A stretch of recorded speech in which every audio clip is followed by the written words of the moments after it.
Also on the Hill this morning is the #2 House Democrat Majority Leader Steny Hoyer of Maryland. Congressman Hoyer, good morning to you. Morning, Maggie. Good to be with you. Thank you. How seriously are your colleagues taking these threats?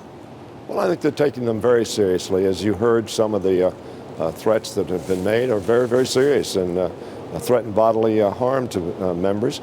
I think it's appropriate that each one of us take this seriously, whether we've had threats made against us or not. Clearly, the Capitol Police and the FBI are taking these seriously and investigating them. The bottom line is we need to be very careful in public life that our rhetoric does not turn to incitement of violence or violent acts against those. In our democracy, we have disagreements. Sometimes strongly held beliefs differ.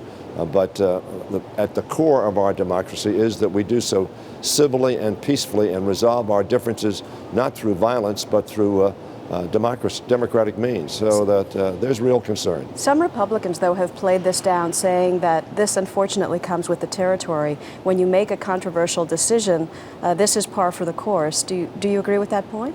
Well, no, I don't think it's par for the course. We've had a lot of serious disagreements on tax bills, on war and peace, and other matters, and I haven't seen the level of, frankly, threats or anger or threatening of violent acts that I've seen recently.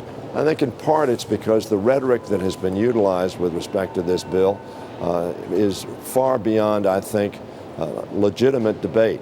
And as a result, people who are less constrained, less aware of the fact that debate can get hot, but it shouldn't get violent, but they lead to a conclusion beyond what perhaps the speaker meant to imply. So what would you like, what would you like to see from the Republican leadership? Well, I think it's not just the Republican leadership. I think all of us in leadership need to make it very clear to the American public, very few of which I think are participating in such acts on either side. We need to make it very clear that that's unacceptable in a democracy. In a democracy, we debate, we hold feelings strongly, and then we vote. Dick Gephardt used to say that democracy was a substitute for war. And what he meant by that, of course, is in our democracy, we resolve things not through violence, not at the point of a gun, but through civil, democratic means to reach consensus. And if we don't do that, we will devolve into a society that we're not going to like. I would like to ask you lastly about the health care bill.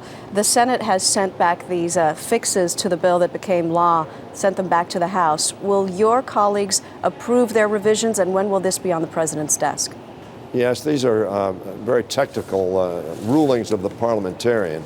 As Nancy said, the amendments that were offered have been rejected, and I expect to get this bill back from the Senate sometime later this afternoon, and I would expect a couple of hours thereafter we will have the bill on the floor for final passage, and it will pass the House and be sent to the President. Congressman Steny Hoyer, thank you so much, sir.